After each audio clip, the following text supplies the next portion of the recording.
Hello and welcome back, dear students. Or as you all of know that we have already started a session related to JK SSB JE Mechanical.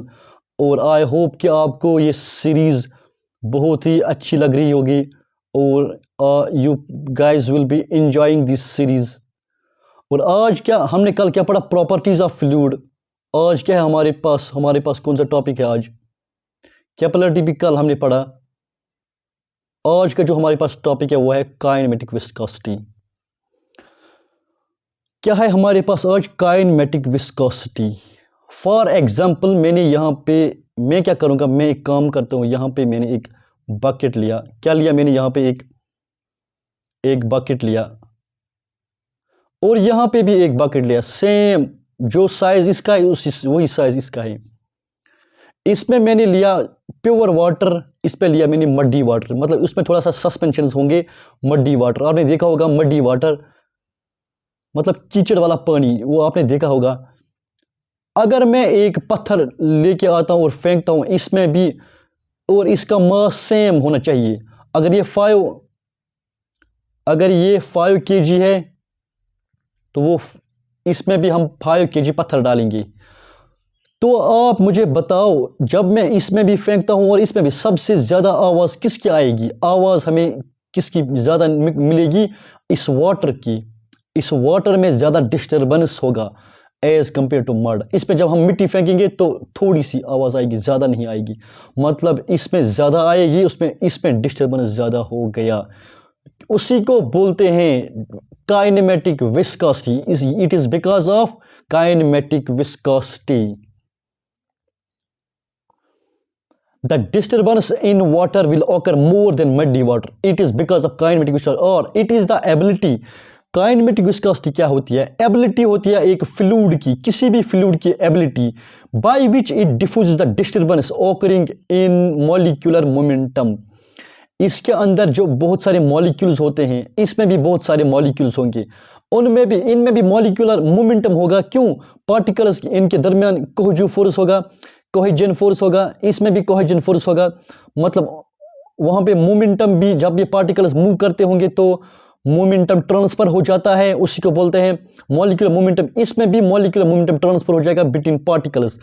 और जब हम पत्थर फेंकते हैं उसमें तो ये डिफ्यूज हो जाता है। क्या हो जाता है? ये डिफ्यूज, मतलब इसमें ज़्यादा, उसमें जो मॉलिक्यूलर मोमेंटम होता है वो डिफ्यूज हो जाता है, दूर दूर चला जाता है, दूर दूर जाता है। It diffuse the disturbance occurring in the molecular momentum. मतलब इस मॉलिक्यूलर मोमेंटम जो होता है, इसमें क्या होती है? डिस्टर्बेंस होती है। जब हम पत्थर फेंकते हैं तो ये डिफ्यूज हो जाता है, मतलब दूर दूर चला जाता है, डिफ्यूज हो जाता है। इस तरह से इस वाटर में ज़्यादा हो जाता है, इसमें कम हो जाता है। It is because the disturbance occurring in the molecular momentum. पानी में क्या होता है? Molecular momentum. और मड में मॉलिक्यूलर मोमेंटम क्या होगा? इसमें मॉलिक्यूलर मोमेंटम, इसमें भी मॉलिक्यूल्स होंगे और इसमें भी मॉलिक्यूल्स होंगे। तो मॉलिक्यूलर मोमेंटम किस में सबसे ज़्यादा होगा? जिस तरह से गैस में, मैं आपको कल का एक लेक्चर दिखाता हूँ, मॉलिक्यूलर मोमेंटम क्या बताया मैंने कल। हाँ, यहाँ पे ताकि आपको याद आ जाएगा थोड़ा सा। यहाँ पे मैंने कहा कि जब भी मैंने कहा गैस मॉलिक्यूल्स कंटिन्यूस ट्रांसफर करते हैं, गैस में थोड़ा बॉन्ड कम होता है तो उसके पार्टिकल्स ज़्यादा क्या करते हैं? मूव करते हैं। इसी तरह से पानी के एज कंपेयर टू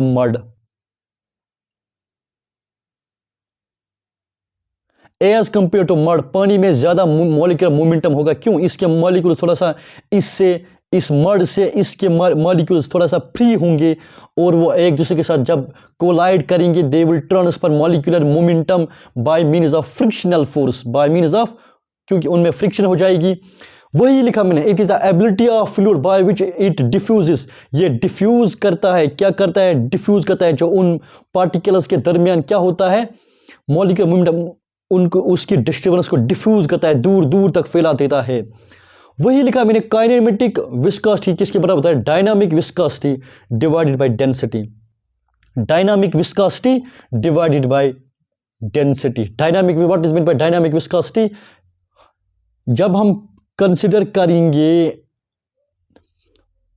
जब हम कंसिडर करते हैं फोर्सेस, जब हम फ्लूइड पे फोर्सेस भी कंसिडर करते हैं उसको बोलते हैं डायनामिक विस्कोसिटी। लेकिन काइनेमेटिक विस्कोसिटी में हम फोर्सेस, जो लिक्विड पे फोर्सेस लगते हैं, रिलेटिव फोर्सेस लगते हैं, उसको कंसिडर नहीं करते। लेकिन डायनामिक विस्कोसिटी में हम क्या करते हैं, कंसिडर करते हैं फोर्सेस।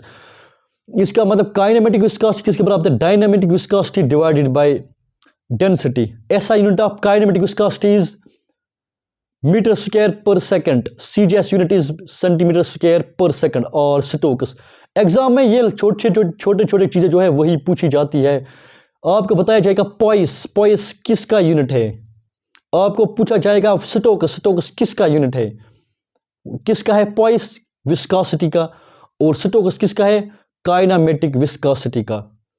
अब इसके बाद हम पढ़ेंगे, आपको अगर पूछा जाएगा branch of science which deals with the behaviour of liquids, behaviour of fluids, उसको क्या बोलते हैं, रियोलॉजी। क्या बोलते हैं, rheology. Branch of science, science का वो ब्रांच जो किसके साथ डील करता है, लिक्विड्स के जो बिहेवियर होता है कि लिक्विड कंप्रेस हो जाता है, लिक्विड किस तरह से चलता है, लिक्विड में क्या विस्कोसिटी है, लिक्विड कंप्रेसिबल है या इनकंप्रेसिबल, उन सब चीज़ों के बारे में जानना उसको बोलते हैं रियोलॉजी। क्या बोलते हैं, रियोलॉजी। अब इसके बाद ये भी आपके सिलेबस में है classification of fluid. Classification of fluid में क्या आएगा, सबसे पहले आइडियल फ्लूइड। क्या आएगा, सबसे पहले आएगा हम इसमें आइडियल फ्लूइड। आइडियल फ्लूइड आपने क्लास 9th में भी पढ़ा होगा, क्लास 10th में भी पढ़ा होगा। ए फ्लूइड विच इज इनकम्प्रेसिबल, वो फ्लूइड जो इनकम्प्रेसिबल होगा, मतलब जो कंप्रेस नहीं हो जाता है, उसमें विस्कोसिटी भी नहीं होती। वो फ्लूइड जिसमें ना ही जो नीदर इनकम्प्रेसिबल, जो कंप्रेस भी नहीं हो जाएगा, और उसकी विस्कोसिटी भी टोटली नहीं होगी। जब उसकी विस्कोसिटी कुछ नहीं होगी, उसका मतलब क्या है, अगर आपने ये एक फॉर्मूला पढ़ी होगी, मैंने कल कहा tau is equal to mu du by dy, ये मैंने कल दिखाया ये formula. Shear stress is directly proportional to shear strain. ये क्या है, ये mu viscosity, coefficient of viscosity. लेकिन इसमें विस्कोसिटी किसके बराबर है, जीरो के बराबर, मतलब viscosity is equal to zero into du by dy is equal to zero, मतलब टाउ शेयर स्ट्रेस किसके बराबर आएगा, जीरो के बराबर आएगा। क्वेश्चन पूछा जा सकता है एग्जाम में, किस फ्लूइड की शेयर स्ट्रेस जीरो के बराबर है, वहां पे ऑप्शंस दिए जाएंगे, ideal fluid, Newtonian fluid, non Newtonian fluid, ideal plastic fluid. आपको टिक करना है किसको, आइडियल फ्लूइड। आइडियल फ्लूइड जो होते हैं ये एक्चुअली जो होते हैं ये एक इमेजिनरी फ्लूइड्स होते हैं, मतलब ये हम सिर्फ कंसिडर करते हैं, इमेजिन करते हैं। एक्चुअली क्या होता है कि रियल में क्या होता है, ये हम सिर्फ इमेजिन ही कर सकते हैं। लेकिन रियल में क्या होता है, सभी फ्लूइड्स, जो भी फ्लूइड्स दुनिया में है, उनकी एट लीस्ट कोई न कोई, चाहे किसी की कम हो चाहे किसी की ज़्यादा हो, सबकी कुछ न कुछ विस्कोसिटी है, सभी फ्लूइड्स की विस्कोसिटी है। अगर हम इस ग्राफ से ये पूरा समझ सकते हैं, हम ये पूरा जो भी मैंने ये लिखा है ये हम इस ग्राफ से समझ सकते हैं। ये जो ग्राफ डाला मैंने, इसको शेयर स्ट्रेस, इस साइड है शेयर स्ट्रेन। शेयर स्ट्रेस क्या है, टाउ, शेयर स्ट्रेन क्या है, du बाय dy। आप खुद देख सकते हैं, यहां पे देख सकते हैं शेयर स्ट्रेस क्या है, यहां पे जीरो, और शेयर स्ट्रेन भी क्या है, जीरो। दोनों क्या है, यहां पे दोनों क्या है, जीरो। इस जगह पे दोनों जीरो है, शेयर स्ट्रेस भी शेयर स्ट्रेन भी। अगर मैं इस लाइन से ऊपर जाऊंगा तो उसका मतलब क्या है, शेयर स्ट्रेस इंक्रीज हो रहा है। लेकिन इसमें क्या कहा इसने कि शेयर स्ट्रेस किसके बराबर है, जीरो के बराबर, तो वो सिर्फ यही रहेगा, जीरो। लेकिन शेयर स्ट्रेन क्या है, वो कंटिन्यूसली चेंज होता जा रहा है। शेयर स्ट्रेन इंक्रीज हो जाता है लेकिन shear stress is equal to zero, इसलिए इसको बोलते हैं आइडियल फ्लूइड, जिसमें शेयर स्ट्रेस जीरो हो। शेयर स्ट्रेन बढ़ रहा है लेकिन शेयर स्ट्रेन बढ़ रहा है, शेयर स्ट्रेन, लेकिन शेयर स्ट्रेस जीरो के बराबर हो, इसको बोलते हैं आइडियल फ्लूइड। उसके बाद है नंबर सेकंड, न्यूटनियन फ्लूइड। वो फ्लूइड्स जो न्यूटन के लॉ को फॉलो करते हैं। न्यूटन का लॉ क्या है, tau is equal to du by dy। Mu किसके बराबर है, कोएफिशिएंट ऑफ विस्कोसिटी, मतलब ये shear stress is directly proportional to shear strain. मतलब मैंने आपको एक एग्जांपल भी समझाइए, आपको एक एग्जांपल की जब यहां से शेयर स्ट्रेस लगेगा टाउ, तो ये डिफॉर्म हो जाएगा continuously, shear strain continuously deform हो जाएगा, कंटिन्यूअस शेयर स्ट्रेस सिर्फ एक बार लगेगा। शेयर स्ट्रेन, ये क्या है? शेयर स्ट्रेन, इसलिए ये कंटिन्यूअसली चल रहा है। क्यों? ये शेयर स्ट्रेन है। ये पॉइंट क्या है? Shear strain. वो फ्लूइड्स जो इस लॉ को फॉलो करते हैं कि जब फोर्स लगेगा तो ये डिफॉर्म हो जाएगा, tau is equal to mu D U by D Y, उसको बोलते हैं न्यूटनियन फ्लूइड। मतलब इस तरह से होता है। पहले मैं इसको रब करता हूं,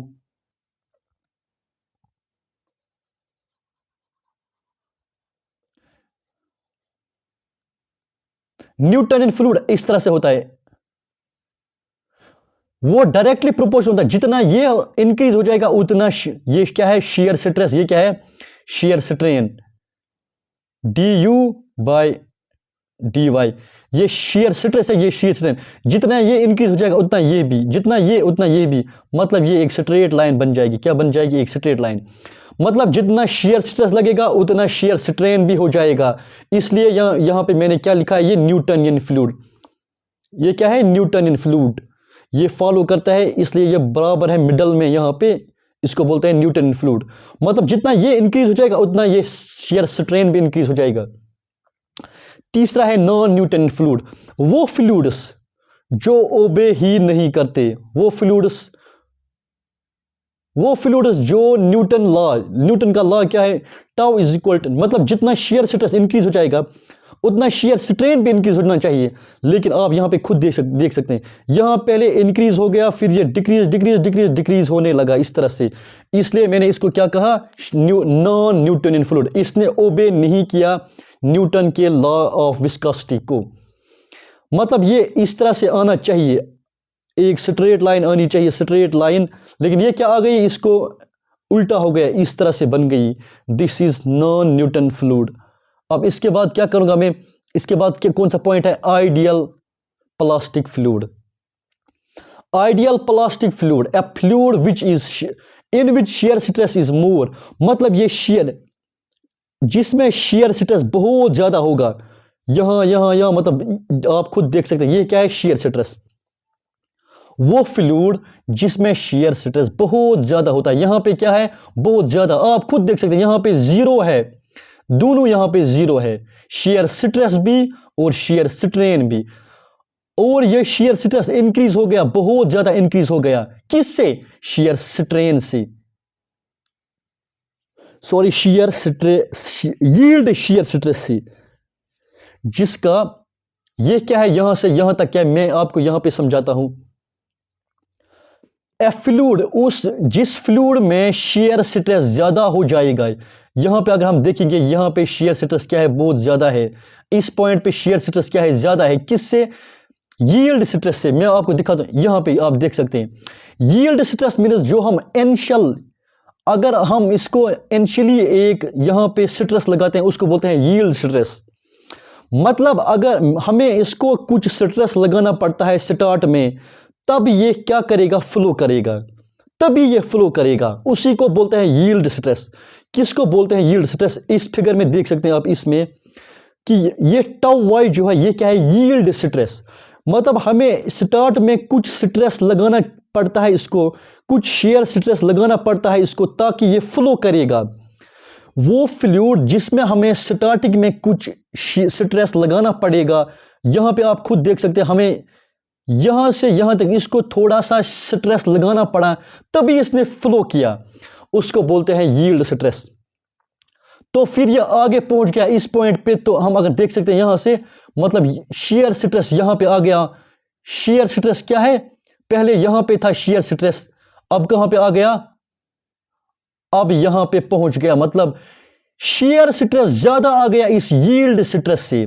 शेयर स्ट्रेस यहां पे है, अगर आप यहां पे देख सकते हैं, ये क्या है? शेयर स्ट्रेस यहां पे ये ज्यादा आ गया। क्या आ गया? ज्यादा। किससे? शेयर स्ट्रेस से।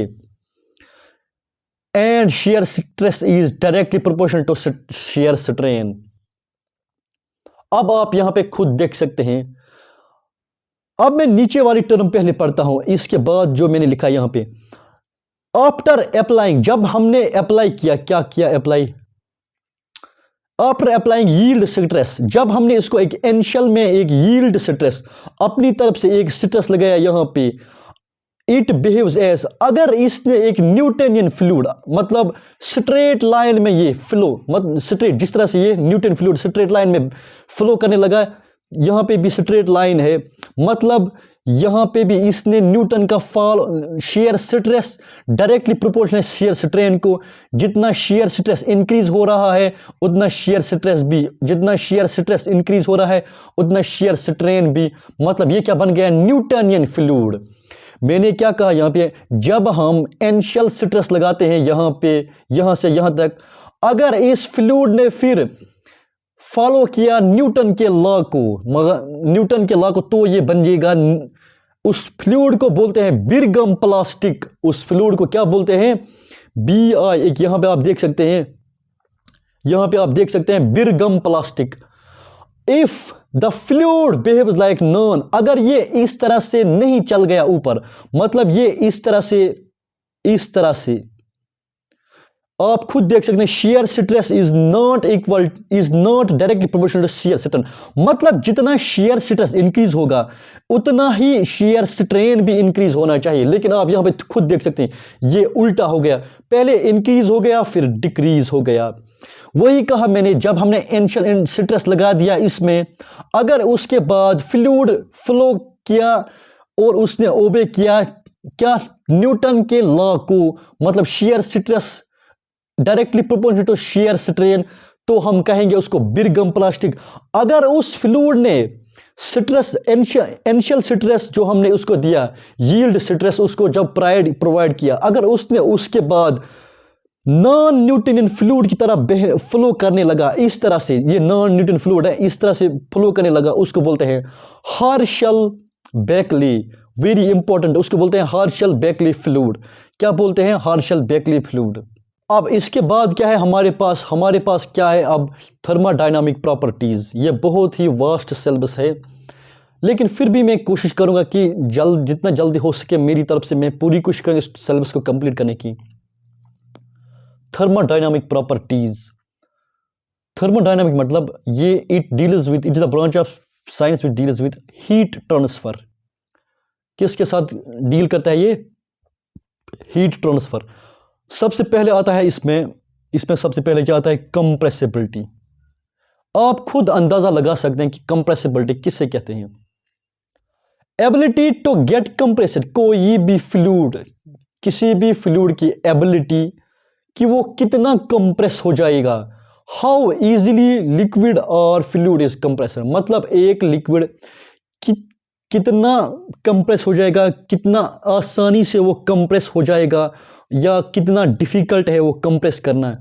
ये एबिलिटी जो फ्लूइड की है उसको बोलते हैं कंप्रेसिबिलिटी, मतलब एबिलिटी टू गेट कंप्रेस्ड।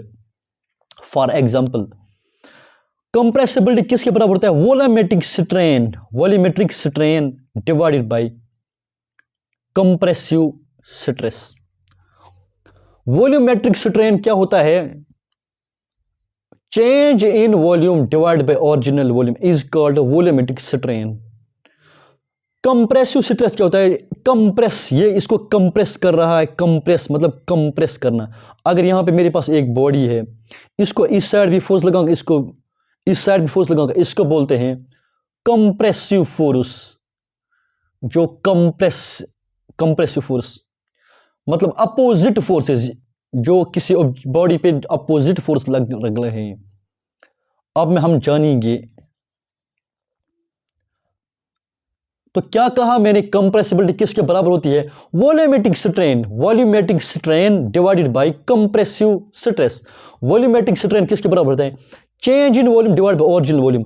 उसका एक्चुअल वॉल्यूम क्या था, फिर प्रेशर लगाने के बाद, चेंज कितना हो गया, चेंज इन वॉल्यूम, कितना चेंज हो गया volume divided by original volume, मतलब ओरिजिनल वॉल्यूम से कितना वो हमारा वॉल्यूम चेंज हो गया, divided by increase of pressure after the application of pressure. मैं आपको इस तरह से समझाता हूं, कंप्रेसिबिलिटी किससे कहते हैं कि हमारे ऑब्जेक्ट, हमारे फ्लूइड का वॉल्यूम कितना चेंज हो गया, कितना चेंज हो गया जब हमने उस पे एक प्रेशर लगा दिया, दैट इज कॉल्ड कंप्रेसिबिलिटी। मैं आपको समझाता हूं volumetric strain. Volumetric strain means change in volume, मतलब कितना वॉल्यूम चेंज हो गया टोटल वॉल्यूम से, टोटल वॉल्यूम में कितना वॉल्यूम चेंज हो गया।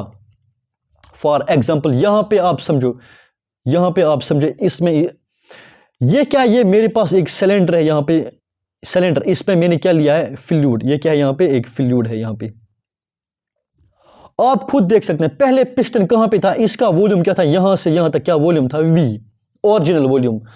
यहां से यहां तक ओरिजिनल वॉल्यूम क्या था, V। जब मैंने यहां से एक प्रेशर लगा दिया तो ये पिस्टन पहले यहां पे था, ये कहां पहुंच गया, इस जो डॉटेड लाइन है, सेकंड डॉटेड लाइन जो है वो वहां पे पहुंच गया, मतलब इसका वॉल्यूम चेंज हो गया।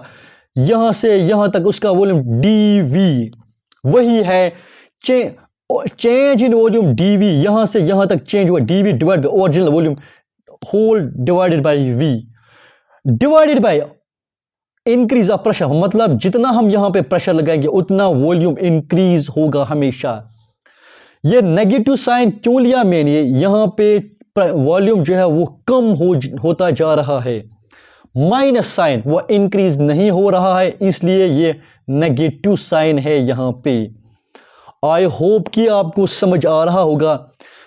नोट, ये दीज आर इंपॉर्टेंट थिंग्स जो मैं ये नोट लिखता हूं। Rho, what is row?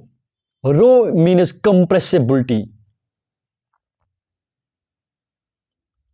sorry, rho means compressibility means K is a compressibility, sorry, K is a bulk modulus। हम पहले ये देखेंगे, ये rho means density।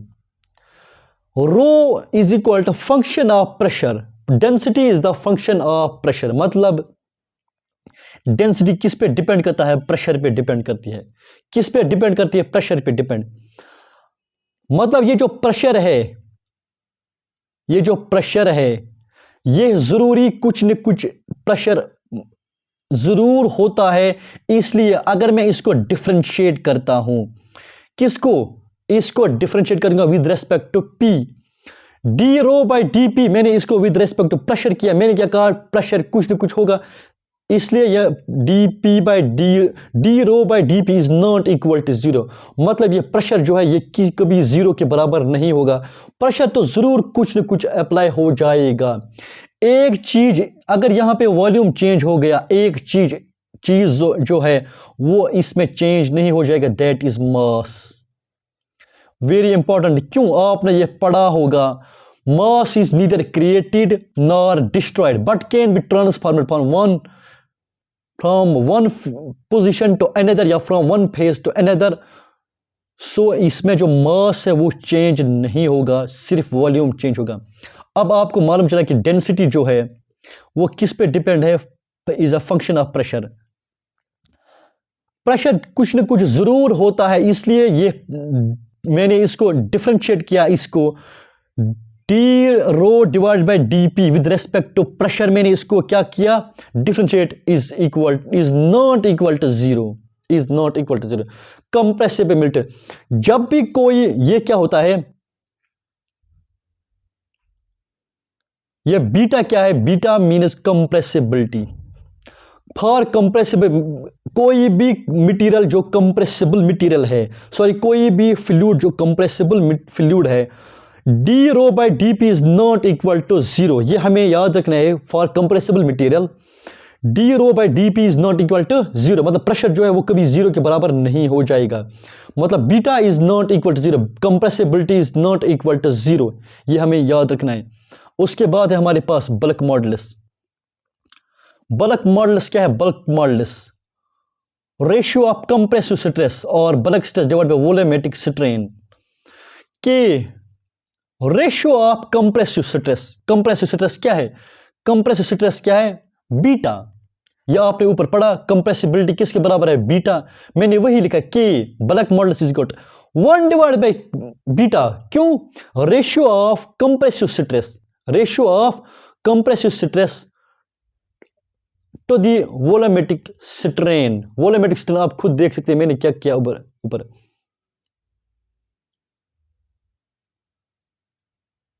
To the वोलोमेट्रिक strain. तो वही क्या मैंने 1 डिवाइडेड बाई बीटा। ये क्यों किया मैंने बीटा?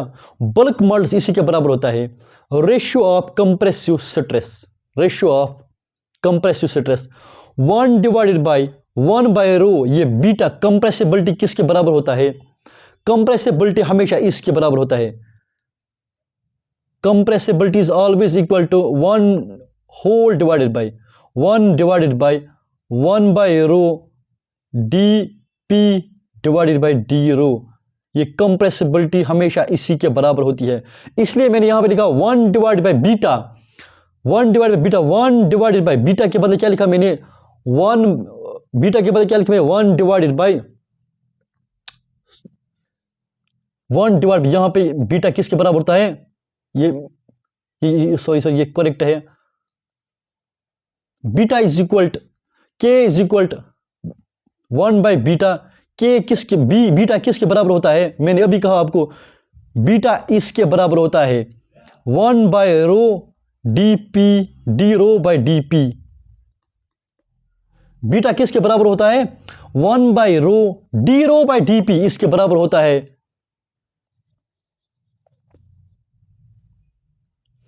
के is equal to bulk models is equal to 1 by beta, मतलब कंप्रेसिबिलिटी जो है उसका रेसिप्रोकल। कंप्रेसिबिलिटी जो है उसका रेसिप्रोकल। वही लिखा मैंने 1 डिवाइडेड बाई बीटा। ये कंप्रेसिबिलिटी है, ये किसके बराबर है? 1 divide by rho D P by D rho by D P, D rho by D P. उसके बाद क्या किया मैंने यहां पे? ये इस तरह से है 1 divided by 1 by rho D P divided by D rho divided by D P. ये इस तरह से है। जब मैं ये जो डिवाइड है, जब मैं इसको मल्टीप्लाई में चेंज, मैं इसको ऐसे करूंगा इनटू। मैंने क्या किया? इसको क्या किया मैंने? मल्टीप्लाई में चेंज किया, तो इसको रेसिप्रोकल हो जाएगा। जो नीचे टर्म्स है इनको रेसिप्रोकल हो जाएगा, तो ये बनेगा रो डी पी उल्टा हो जाएगा रेसिप्रोकल। क्यों? मैंने इसकी साइन चेंज की इनटू में rho D P divided by rho D P divided by d rho, इसलिए यहां पे आ गया K is equal to rho D p divide by D rho. इसके बाद हम जानेंगे जो आइसोथर्मल प्रोसेस है उसमें क्या क्या प्रोसेस होती है। आइसोथर्मल प्रोसेस एक ऐसी प्रोसेस है, आइसोथर्मल एक ऐसी प्रोसेस है जिसमें टेम्परेचर हमेशा कांस्टेंट होता है। किसी भी लिक्विड का टेम्परेचर या किसी भी चीज का टेम्परेचर क्या होता है? कांस्टेंट। उसको क्या बोलते हैं? Isothermal process. आपने ये कहीं न कहीं जरूर देखी होगी, जरूर सुनी होगी। जिस भी बच्चे ने मैकेनिकल इंजीनियरिंग की होगी या कोई भी इंजीनियरिंग सिविल, ये कॉमन था, ये फ्लूइड मैकेनिक्स, आपने ये वाली टर्म जरूर सुनी होगी। तो आइसोथर्मल टेम्परेचर प्रोसेस में क्या होता है? टेम्परेचर कांस्टेंट होता है, मतलब T is equal to constant. जब भी हम आइडियल गैसेस लेते हैं, आइडियल गैस किनको बोलते हैं? इस पे हम आइडियल गैसेस लेते हैं। आइडियल गैस किनको बोलते हैं? जो इनकम्प्रेसिबल हो और उनमें विस्कोसिटी क्या होती है? 0। PV इज इक्वल टू, ये आइडियल गैस इक्वेशन थी। Ideal gas PV is equal to MRT। PV is equal to MRT। अगर मैं यहां पे सिर्फ प्रेशर निकालूंगा MRT डिवाइड बाई P, इस साइड जाएगा बन जाएगा V। मास बाय वॉल्यूम ये किसके बराबर होता है? रो, इसलिए मैंने यहां पे रो लिखा। Mass by volume is equal to rho और टी। अगर मैं अब यहां पे क्या आ गया हमारे पास? P is equal to rho और टी। P इज इक्वल रो और टी। अगर मैं यहां से रो निकालता हूं, रो इज इक्वल किसके बराबर आएगा? रो यहां ही रहेगा और टी इस साइड जाएगा बन जाएगा divide P divided by R T. Density is equal to P divide by R T. अब इसके बाद क्या करूंगा मैं? Differentiating with respect to P। मैं इसको भी डिफरेंशिएट करता हूं, मैं इसको भी करूंगा differentiate with respect to P, मतलब with respect to pressure. D rho by d p, मैंने इसको with respect to pressure d rho by d p is equal to d, इसका क्या हो जाएगा?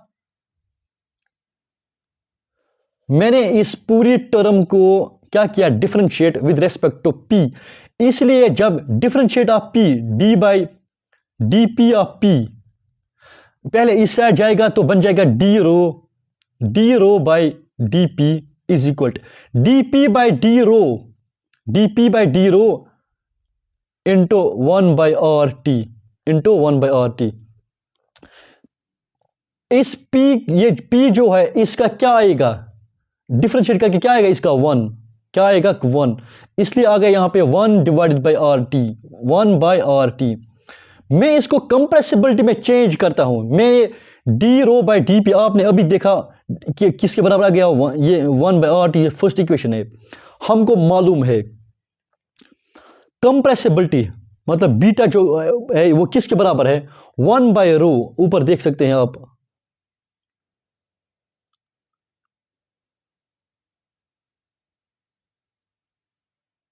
बीटा इसके बराबर है। बीटा ऊपर मैंने लिखा है, बीटा हमेशा इसके बराबर है। बीटा इज इक्वल 1/रो d rho by D p. इसका हमें याद रखना है कि बीटा इसके बराबर होता है। अब इसके बाद क्या करते हैं हम, बीटा इज इक्वल 1/रो d P by D rho by D p. मैं यहां से मैं क्या निकालूंगा, यहां से मैंने निकाला बीटा किसके बराबर आ गया, 1 बाई इस डी बी बाई, ये d P by D rho by D p जो है, ये d rho by D P, इसके बदले क्या लिखा मैंने, आप खुद देख सकते हैं, इसके बदले लिखा है मैंने 1/RT। यहां पे d rho by D P इसके बराबर है 1/RT, तो 1/रो into 1/RT। Beta of isometric compressibility factor of isothermal process is equal to 1/P, किसके बराबर आ गया, 1/P। Therefore for isothermal process bulk modulus किसके बराबर आएगा, बल्क मॉडुलस, ये के क्या है, bulk modulus for isothermal process is equal to, bulk modulus for isothermal process is equal to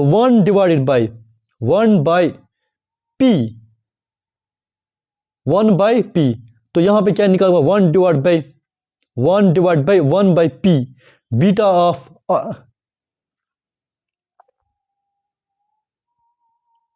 आप यहां पे ऊपर खुद देख सकते हैं, ये के बल्क मॉडुलस किसके बराबर है, K is equal to 1/बीटा।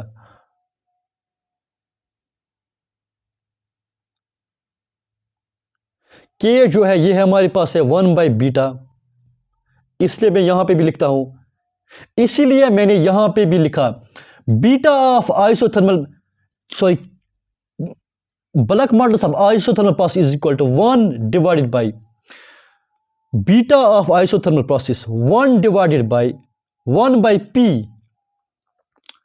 1 divided by beta of isothermal process किसके बराबर है, 1 डिवाइडेड बाई P। ये P किसके बराबर है, रो और T, यहां पे देख सकते हैं रो, ये P किसके बराबर है, रो और T। इसलिए मैंने बीटा ऑफ आइसोथर्मल प्रोसेस यहां पे इसके बदले मैंने इसलिए रो लिखा, इस रो और टी के बदले यहां पे मैंने इसीलिए P लिखा, क्योंकि P is equal to rho और T। अब क्या है, हमें बल्क मॉडुलस फाइंड करना था, तो मैंने क्या लिखा है, bulk modulus of isothermal process is equal to 1 divided by beta of isothermal process is equal to 1 divided by whole divided by 1/P। तो जब भी इस तरह से कोई फंक्शन होती है, अब इसको क्या किया मैंने, 1/P इस तरह से होते हैं, तो हम क्या करते हैं, 1 इंटू P किसके बराबर, P, तो वही आ गया के of isothermal process is equal to beta of isothermal process.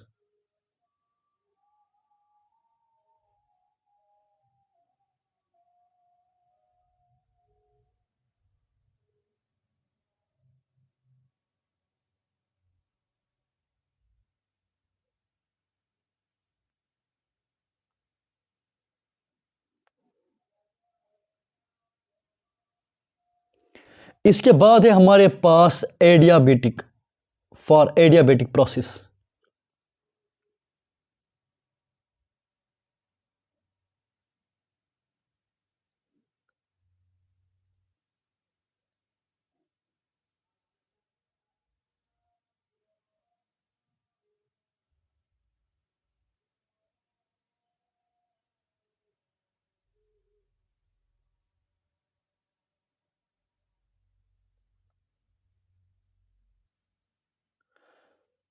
यहां पे क्या किया मैंने, यहां पे मैंने इन दोनों को क्रॉस मल्टीप्लिकेशन किया। क्या किया मैंने,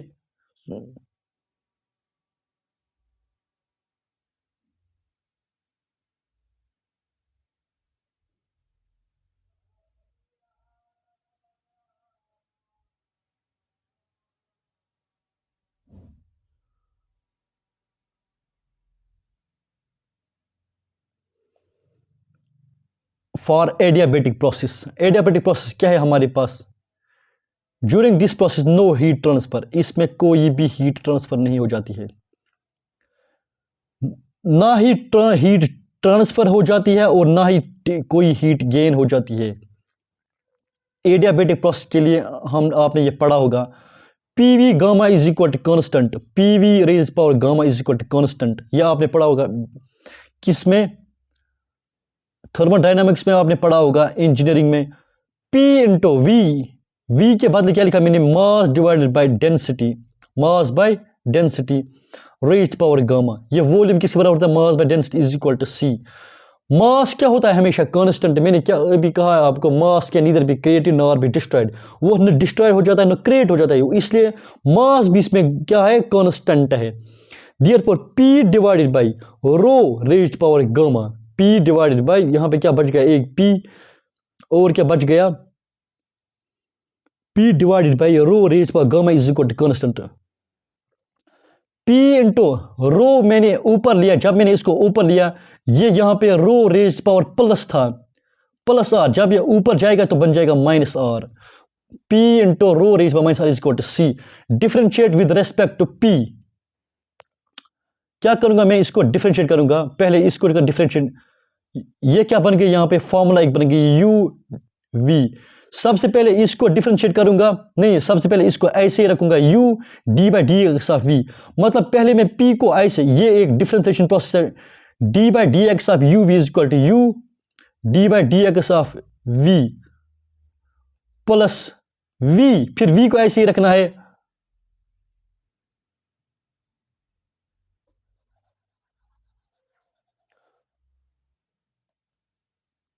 यहां पे क्या है, ये u और v है, डिफरेंशिएशन जब करेंगे u d by d x of v plus v, अब v ऐसे रखूंगा d by d x of u, मतलब सबसे पहले हम u करेंगे, ये u है और ये v, u को ऐसे ही रखना है u p d by d x of v, मतलब यहां पे हम क्या करेंगे, इसका ये क्या है, rho raised power minus gamma, क्या है rho raised power minus gamma, ये बन गई हमारे पास formula n raised power x या x raised power n, sorry ये क्या बन गया हमारे पास, x रेज्ड पावर n, ये क्या है, ये x है, उसके ऊपर क्या है n, वही है n x, वो किसके बराबर होता है, n x raised power n minus one, minus n x, n क्या है हमारे पास minus gamma, n into x, x क्या है rho, minus n raised power minus one, raised power n minus one, n क्या है मेरे पास raised power n minus one, minus r minus one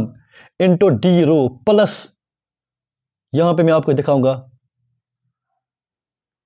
क्या है हमारे पास, ये p गामा रेज्ड पावर, यहां पे मैं आपको दिखाऊंगा ये इस तरह से है, p gamma raised power minus r is equal to c। ये क्या है, यहां पे पहले हमें p को करना है u d by d x of v plus v d by d x of u, मतलब सबसे पहले ये क्या है हमारे पास u, ये क्या है हमारे पास v, u को ऐसे रखा, अब d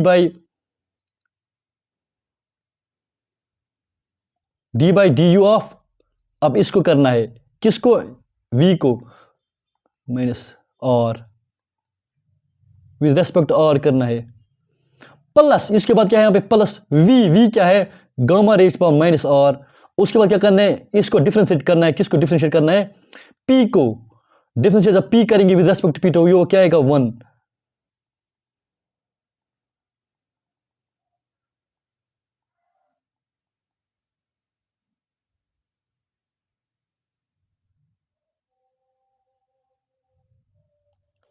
और क्या बचेगा, जब मैं गामा रेज पर माइनस वन डी, हमें विद रेस्पेक्ट टू पी करना है ये, तो यहां पे क्या आएगा हमारे पास 1 पी को जब डिफरेंशिएट करो 1 डी पी, लेकिन क्या बचेगा सर डी पी।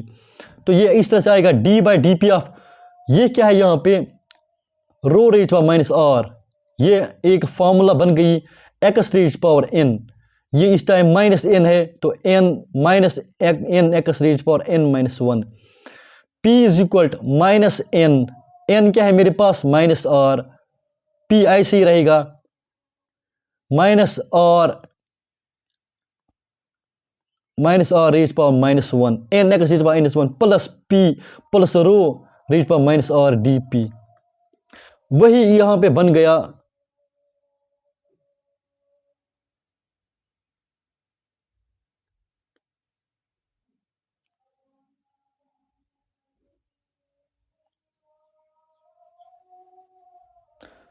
मतलब ये यहां पे बन गई u d by D p of v plus v d by d u of d by D p of p of u. फिर जब मैंने इसको डिफरेंशिएट किया तो यहां पे क्या था, जब इसकी डिफरेंशिएट क्या थी, ये था एक्स रेज पावर एन, उसके क्या है n x raise power minus n minus 1। जब मैंने इसको डिफरेंशिएट किया तो हमारे पास ये वैल्यू आ गया, कांस्टेंट की डिफरेंशिएशन क्या हो गया 0, माइनस पी, ये माइनस बाहर आ गया minus p, gamma rho minus r, ये दो है यहाँ पे, एक रो माइनस आर, दूसरा क्या है रो रेज पावर माइनस 1। मैंने रो रेज पावर माइनस 1 को नीचे लिया तो वो क्या बन गया positive rho raise power plus d rho plus rho raise power minus gamma. इसमें से भी मैंने rho raise power minus gamma rho raise power minus gamma common लिया, इससे भी कम लिया तो बच गया क्या हमारे पास minus p r into d rho plus d p, और इसके डिवाइड में रो है तो यहाँ पे रो लिखा मैंने। अब मैं इसको इस डीपी को इस साइड ले जाता हूँ तो ये बन जाएगा माइनस माइनस माइनस कैंसल, तो यहाँ पे आएगा डी रो ये डीपी इस साइड आ जाएगा, d rho divide by DP is equal ये पी और गामा इस साइड जाएगा, किस साइड इस साइड, तो ये क्या बन जाएगा डिवाइड में बन जाएगा